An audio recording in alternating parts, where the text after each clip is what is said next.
First Contact and Misconceptions. The Zarkax Mining Corporation's survey vessel emerged from hyperspace at the edge of an unremarkable yellow star system. Chief Resource Officer Valterra stretched her crystalline appendages, her bioluminescent patterns flickering with boredom as she reviewed the preliminary scans. Another routine survey of another backwater system, searching for rare earth elements to fuel the Galactic Confederation's endless appetite for technological advancement. Interesting mineral compositions on the third planet, her sensor technician reported, his patterns pulsing with mild curiosity. Heavy concentration of industrial metals, significant atmospheric pollution consistent with early industrial civilization. Valterra's patterns shifted to attention. Primitive industrial civilizations were always good news for the corporation. Easy to manipulate into disadvantageous trade deals, too technologically unsophisticated to properly value their resources. Life signs. Billions of them. Bipedal carbon-based species calling themselves humans. They've achieved rudimentary spaceflight, but haven't expanded beyond their lunar satellite. She examined the sensor readings herself. The planet was a mess of industrial activity. Countless smokestacks belching into the atmosphere, vast open-pit mines, sprawling factory complexes. But the technology level seemed remarkably crude. Internal combustion engines, chemical rockets, primitive fission power. Nothing like the antimatter drives and quantum computers that powered Confederation civilization. Perfect, she pulsed, her patterns showing satisfaction. Send the standard first contact package. Let's see what kind of deal we can make with these humans. The first trade delegation arrived 3 local months later. Valterra had expected the usual mix of odd primitive reactions, religious hysteria, technological worship, desperate attempts to impress the advanced aliens. Instead, she got Norman Chen, a middle-aged procurement manager from the newly formed Earth Trade Council, who seemed more interested in discussing shipping logistics than marveling at alien technology. "So you're saying you want regular shipments of rare earth elements?" he asked, reviewing the proposal on his primitive electronic tablet. "We can certainly accommodate that. Our mining operations in Australia and North America are already at scale. What are you offering in exchange?" Valterra's patterns flickered with amusement. These humans didn't even realize how valuable their resources were. "We can offer you access to basic Confederation technology. Nothing too advanced, of course. We wouldn't want to disrupt your natural development. Perhaps some improved solar power systems, more efficient batteries." Chen made some notes. "And the delivery schedule you're proposing?" "Monthly shipments of 10,000 metric tons each of neodymium, dysprosium, terbium, and other specified elements," she said. "We can provide the transport ships, of course. Your existing spaceport facilities seem adequate for basic cargo transfer." Chen nodded, still focused on his tablet. "That works for us. Though we'll need to use our own loading equipment. Your cargo systems don't seem compatible with our standard shipping containers." Valterra's patterns registered confusion. She'd expected more excitement, more eagerness to please. These humans were acting like this was just another business deal. "Of course," she said, "though I should mention that our technology package includes significant improvements to your manufacturing capabilities." "Oh, we're quite happy with our current manufacturing systems," Chen replied. "They're very reliable." The results made her patterns flash with shock. Beneath the smokestack factories and open pit mines, buried in mountains and under oceans, was another industrial infrastructure, vast automated manufacturing complexes, connected by underground magnetic transport systems. The primitive factories above were just a facade. She watched surveillance footage of a human facility, supposedly retooling for a different product line.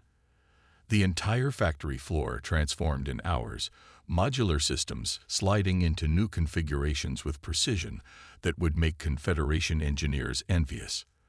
Their manufacturing technology wasn't crude. It was elegant in its simplicity, refined to perfection. "Play back the footage from their cargo loading operations," she commanded. The loading mechanisms the humans insisted on using weren't just for compatibility. They were collecting detailed scans of Confederation transport ships, gathering data on alien technology, while appearing to simply transfer cargo. Valterra's patterns shifted to a deep red of alarm as the implications hit her. Earth wasn't a primitive industrial world ripe for exploitation. It was something far more dangerous, a technological powerhouse hiding its true capabilities behind a carefully constructed mask of industrial-age simplicity. And now they had 6 months of close access to study Confederation technology. She needed to warn the Confederation Council immediately. But as she prepared her emergency report, she couldn't shake the feeling that it was already too late. The humans had been several steps ahead of them from the very beginning. In her office overlooking the spaceport, she watched another human cargo ship dock with mechanical precision. The loading crews worked with practiced efficiency, their primitive equipment interfacing perfectly with the standardized containers. Everything looked normal, ordinary, unremarkable. And that, she now realized, was exactly what they wanted everyone to think. The hidden assembly lines. The Confederation Council chamber was deadly silent as Valterra's report concluded. Her bioluminescent patterns pulsed nervously in the darkness as she faced the assembled representatives of 1,000 worlds. High Counselor Zexthor's crystalline form shimmered with skepticism. You expect us to believe that this primitive world has concealed an advanced manufacturing base from our entire intelligence network? Impossible. With respect, High Counselor, Valterra's patterns flickered. I've compiled extensive evidence. The humans aren't just hiding their capabilities. They're actively misdirecting our attention. Every primitive facility we observe is a carefully crafted facade. She projected a holographic display showing parallel images, the smoking factories above ground, and the pristine automated facilities hidden below. The contrast was stark and deeply unsettling. 2 weeks ago, we lost contact with our monitoring stations in their asteroid belt, she continued. When we investigated, we found them completely disassembled. The humans claimed it was routine salvage operations, but our analysis shows the stations were systematically studied and reverse-engineered before being broken down. Another counselor's patterns flashed with alarm. How is this possible? Their energy signatures show no sign of advanced power systems. Because they've developed their technology along completely different lines than ours, Valterra explained. While we focused on exotic energy sources and quantum computing, they perfected mechanical efficiency and modular design. Their manufacturing systems don't need massive power inputs because they've optimized every component to an extraordinary degree. She displayed another hologram, a time-lapse of a human factory reconfiguring itself. The council chamber filled with patterns of disbelief as they watched entire production lines seamlessly transform, with barely a spike in power consumption. Their entire industrial base is built on this principle, Valterra said. Every component is designed to be repurposed.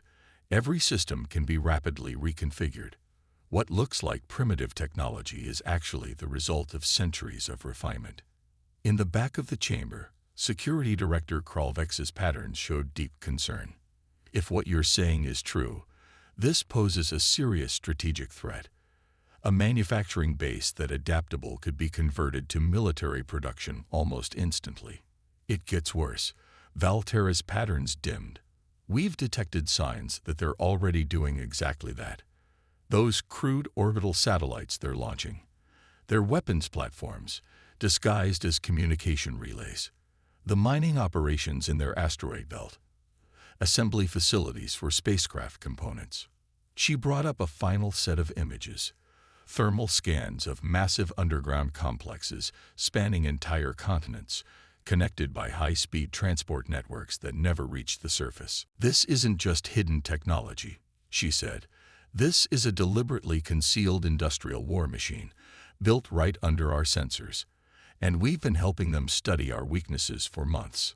The council chamber erupted in chaotic pattern flashing as the implications sank in. Centuries of Confederation doctrine held that technological advancement followed a predictable path. Quantum mechanics, then antimatter, then zero-point energy. The idea that a species could achieve comparable capabilities through pure mechanical efficiency hadn't even been considered. "We need to act immediately," Security Director Kralvex declared. "Impose trade restrictions, demand inspections." "It's too late for that," a new voice interrupted. Norman Chen stepped out of the shadows at the back of the chamber, his presence sending shockwaves through the assembled aliens. No human had ever entered the council chamber before, officially. "We've already completed our analysis of Confederation technology," he said calmly. "Fascinating stuff, but rather overcomplicated. You really should consider a more modular approach." Valterra's patterns froze in shock. "How did you get in here?" Chen smiled. "We've had access to your transportation networks for weeks. Those cargo containers you've been scanning for contraband. They were scanning you right back. Very inefficient security systems, by the way.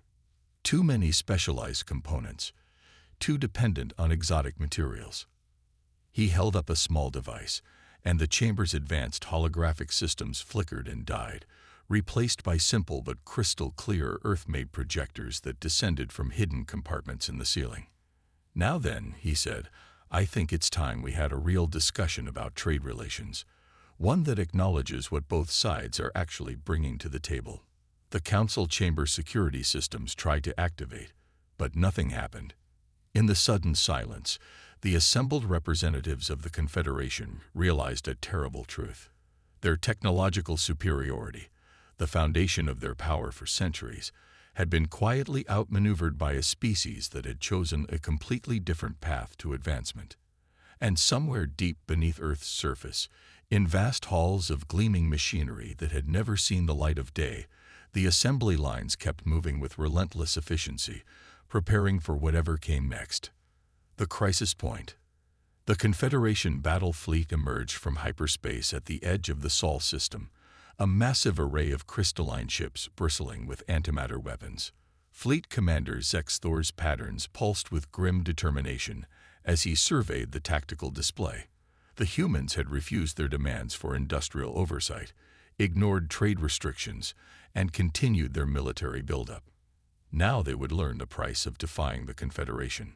"Multiple contacts approaching from the asteroid belt," his sensor officer reported. "Primitive chemical propulsion signatures, human mining vessels." "Send the warning broadcast," Zex Thor ordered. "Any vessel approaching within weapons range will be—" He never finished the sentence. The mining vessels suddenly accelerated at impossible speeds, their crude exterior panels falling away to reveal sleek warships unlike anything in the Confederation database. Before his crew could react, the human fleet had already closed to engagement range. Impossible. His tactical officers' patterns flared with panic. Their drive signatures are completely masked. These ships shouldn't be capable of. Emergency broadcast from Defense Station 7. Another officer interrupted. They report massive power fluctuations in their quantum shield grid. Something is interfering with. The massive defensive installation protecting the fleet's flank simply disappeared, replaced by an expanding cloud of debris. No explosion, no energy discharge. It had been dismantled at the molecular level in seconds. Full scan of the human vessels, Zex Thor demanded, his patterns now showing clear alarm. "What kind of weapons are they using?" The answer came not from his crew, but from a transmission that cut through their encrypted communications like they didn't exist. Norman Chen's face appeared on every screen in the fleet simultaneously. "Nanoscale disassemblers," he explained casually, as if discussing the weather. "Very efficient. No waste energy, no radiation signature, no exotic particles. Just billions of microscopic machines taking things apart atom by atom. We found the concept in your own technical database, actually. You dismissed it as impractical, too hard to control, too energy-intensive, but that's because you tried to power them with quantum reactors and zero-point drives." On the tactical display, more human ships were emerging from hiding places throughout the system, inside asteroids, beneath the surfaces of moons, even masquerading as orbital debris around Earth. Each one was a masterpiece of engineering efficiency, built without a single exotic material or energy source that might have triggered Confederation sensors. Our version runs on simple hydrogen fuel cells, Chen continued. Individually, each disassembler is thousands of times less powerful than your quantum-based systems, but we can manufacture billions of them per hour, and they work together perfectly, just like everything else we build. Zexthor watched in horror as his fleet's most advanced chips were systematically taken apart by clouds of invisible machines. Their quantum shields, designed to stop antimatter weapons and exotic energy beams, were useless against this elegant mechanical solution. "Stop this immediately," he demanded, his patterns flashing between fear and rage. "The Confederation will not be." "The Confederation," Chen interrupted, "is about to learn an important lesson about assumptions. You assumed that because we didn't use quantum mechanics and zero-point energy, we couldn't be a threat. You assumed that because our technology looked primitive, it was primitive. Most importantly, you assumed that building bigger, more powerful individual systems was the only path to advancement." Another defense station vanished, its quantum-encrypted computers systematically disassembled before they could even transmit a distress signal. The human chips moved through the Confederation fleet like ghosts, immune to their most powerful weapons, methodically reducing proud warships to their component atoms. "We took a different approach," Chen explained. "Instead of building bigger systems, we built smaller ones that work together perfectly. Instead of developing exotic power sources, we perfected mechanical efficiency. And instead of showing off our capabilities, we hid them until they were needed." Zexthor's flagship shuddered as the disassemblers reached its hull. Warning signals flashed across his displays as system after system went dark. "Your civilization's obsession with flashy technology and visible power made you predictable," Chen's voice continued as the bridge literally dissolved around the commander. "We knew exactly how you'd react to discovering our capabilities. We knew exactly what kind of fleet you'd send, and we knew exactly how to counter it." In the space of 20 minutes, the most powerful battle fleet ever assembled by the Confederation had been reduced to clouds of component atoms. Not a single shot had been fired. Not a single exotic energy source had been detected. The humans had simply taken them apart with perfect mechanical efficiency. "Now then," Chen said to the stunned commander, who found himself and his crew floating in space, safely contained in primitive-looking but remarkably effective emergency pods. "Shall we discuss new terms for our trading relationship? I think you'll find we have some interesting proposals about sharing manufacturing technology." As salvage ships moved in to collect the valuable materials that had once been a mighty battle fleet, Zexthor realized that the galaxy's balance of power had just shifted permanently. The age of quantum supremacy was over. The era of human efficiency had begun. The Great Revelation. The halls of the Galactic Development Institute on New Alexandria had never been so crowded. Representatives from 1,000 worlds packed the ancient amphitheater, their bioluminescent patterns creating a shifting aurora of anxiety and anticipation. On the stage, Dr. Sarah Zhang adjusted her simple Earth-made tablet and waited for the audience to settle. "For centuries," she began, "the galactic community has defined technological advancement by a single metric: the ability to harness increasingly exotic forms of energy and matter. Quantum mechanics, zero-point energy, dimensional folding, each breakthrough more spectacular than the last." She gestured to the massive quantum computer that dominated one wall of the amphitheater, its crystalline structure pulsing with otherworldly energy. "And there's nothing wrong with that path. But humanity chose to ask a different question. What if we perfected the basics instead?" The holographic display behind her came to life, showing the interior of an Earth manufacturing facility. Unlike the antimatter forges and quantum fabricators the audience was familiar with, this factory was a symphony of precisely coordinated mechanical motion. "We didn't ignore quantum mechanics or advanced physics," Zhang continued. "We studied them thoroughly, but we recognized their limitations. complex systems requiring exotic materials, massive energy inputs, and specialized maintenance. Instead, we focused on making simple systems work together perfectly. She brought up a split screen, a Confederation quantum assembler creating a complex component, and an Earth production line making the same part. The alien machine was more impressive, surrounded by crackling energy fields as it manipulated matter at the subatomic level. But the Earth facility was producing identical components at 1,000 times the rate, using nothing more exotic than precision robotics and advanced materials.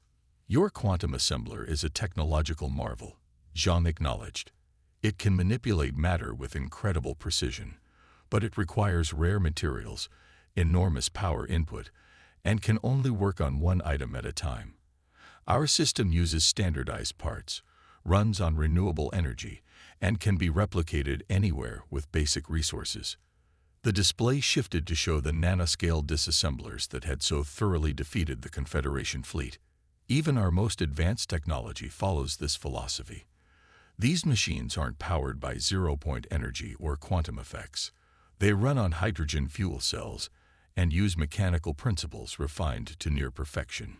Each one is far less capable than your quantum-based alternatives, but we can make millions of them in the time it takes you to produce one. Murmurs rippled through the crowd as the implications sank in. Earth's technological path wasn't primitive. It was devastatingly pragmatic. While the Confederation had focused on building ever more powerful individual systems, humanity had perfected the art of making simple components work together flawlessly. But the most important difference, Jean continued, isn't in our manufacturing techniques.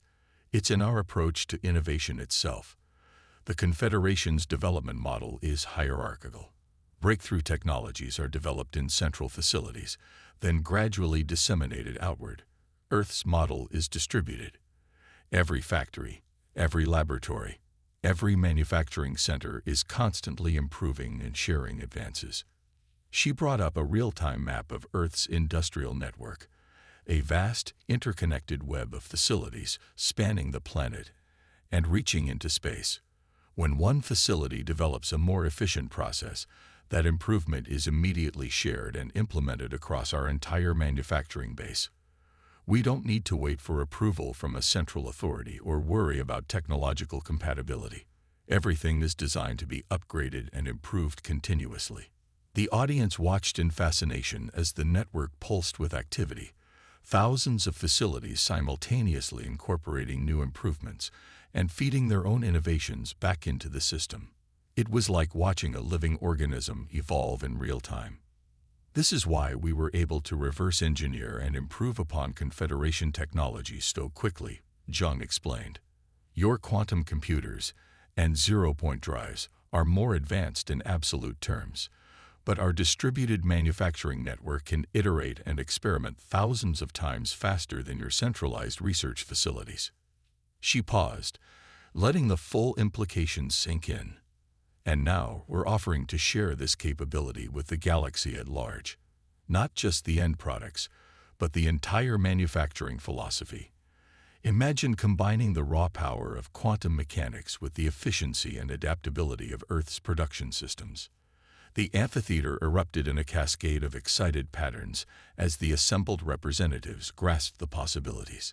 The age of spectacular but limited quantum technology was giving way to something new.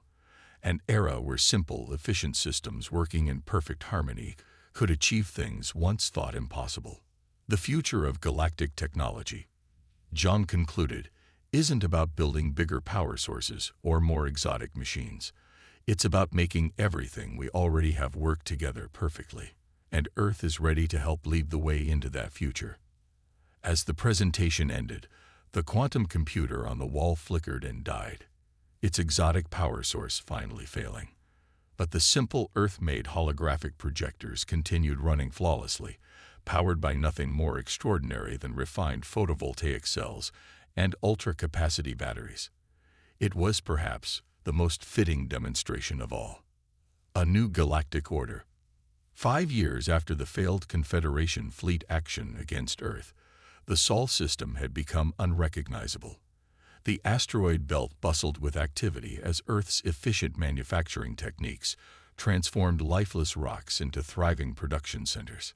Ships of all species moved freely through the shipping lanes, carrying Earth-designed manufacturing systems to every corner of the galaxy. In her office aboard the newly completed Jupiter station, Valterra watched the traffic flow with patterns of quiet amazement. She'd gone from being a corporate resource officer to Earth's primary liaison with the Confederation, helping guide the monumental technological transition that was reshaping galactic society. The latest reports from the Centauri colonies are in, Norman Chen said, entering her office with his characteristic calm demeanor. Their new hybrid factories are exceeding all expectations. Combining our efficient manufacturing systems with their quantum technology has increased production rates by 3,000%. Valterra's patterns flickered with satisfaction. And the resource consumption? Down by 80%, Chen smiled. Turns out quantum assemblers work much better when you don't try to make them do everything themselves, using them just for the specialized components, while standard production lines handle the bulk manufacturing. It's the best of both approaches. They turned to watch as a massive freighter departed the station, its holds filled with standardized manufacturing modules, bound for the former Confederation core worlds. The ship itself was a perfect example of the new technological synthesis, quantum-assisted engines in a modular Earth-designed hull, more capable than either civilization could have produced alone. The Confederation Council is requesting an expansion of the technology sharing program, Valterra noted, bringing up the latest diplomatic communications, particularly the distributed innovation networks. They're finally beginning to understand that centralized control of technological development was holding them back. Chen nodded. We're already seeing the results. When you let every production facility experiment and improve independently, while sharing their advances instantly across the network, progress happens at an exponential rate. The galaxy is evolving faster than anyone thought possible. An alert flashed on their screens. Another breakthrough from one of the countless hybrid facilities now operating throughout known space. This one had combined Earth's nanoscale disassemblers with Confederation quantum field manipulation, creating a new recycling system that could recover and repurpose materials with unprecedented efficiency. That's the 300th major innovation this week. Valterra's patterns showed amusement. From just one sector. A year ago, the entire Confederation averaged 10 breakthroughs a month. Because they were trying to make every advance perfect before implementing it, Chen explained. Our approach of continuous small improvements, shared and refined across the entire network, turns out to be much more effective. Perfect is the enemy of better. They were interrupted by a priority message from Earth's diplomatic court. The Raxan Empire, the last major holdout against the new technological paradigm, was finally requesting membership in the Galactic Manufacturing Alliance. Their leadership had seen the writing on the wall. Resist the change and be left behind, or join and prosper. It's really happening. Valterra's patterns shifted to deep, thoughtful blue. The entire galaxy is transforming. Not through conquest or coercion, but through the simple logic of better ideas. That was always the plan, Chen said softly. We knew that once we demonstrated the effectiveness of our approach, others would adopt it willingly. Force is inefficient. Good ideas spread themselves. Through the station's vast windows, they could see Earth floating in the distance, no longer hiding its true nature. The smokestack factories were gone, replaced by clean, efficient production facilities. The underground complexes have been brought to the surface, their advanced capabilities now openly shared with the galaxy. It was a symbol of the new order, not based on hoarding spectacular technologies, but on sharing and refining simple, effective solutions. The quarterly economic reports just came in. Valterra noted, her patterns showing surprise. Galactic GDP is up 500% from pre-contact levels. Resource consumption is down 60%. Quality of life indicators are improving across all measured species. Efficiency, properly applied, benefits everyone, Chen replied. That's the lesson we tried to teach the Confederation. True advancement isn't about spectacular breakthroughs. It's about making everything work together better, one small improvement at a time. A fleet of ships passed the station, heading out to the stars. Their designs were as varied as the species that crewed them, but all shared the same fundamental philosophy. Simple systems working together perfectly, constantly evolving, endlessly improving. They carried with them not just cargo and technology, but a new way of thinking about progress itself. The age of quantum supremacy was over. The era of human efficiency had matured into something greater. A galactic civilization that combined the best of all approaches, guided by the simple principle that had driven Earth's development for centuries. Make it work better, make it work together, make it work for everyone. As Valterra watched the ships depart, her patterns shifted to a deep, satisfied gold. The galaxy had feared Earth's reveal of its true capabilities would lead to domination. Instead, it had led to transformation, not through superior force or advanced technology, but through the most powerful force of all, a better way of doing things. The future belonged to all of them now, building it together, one small improvement at a time.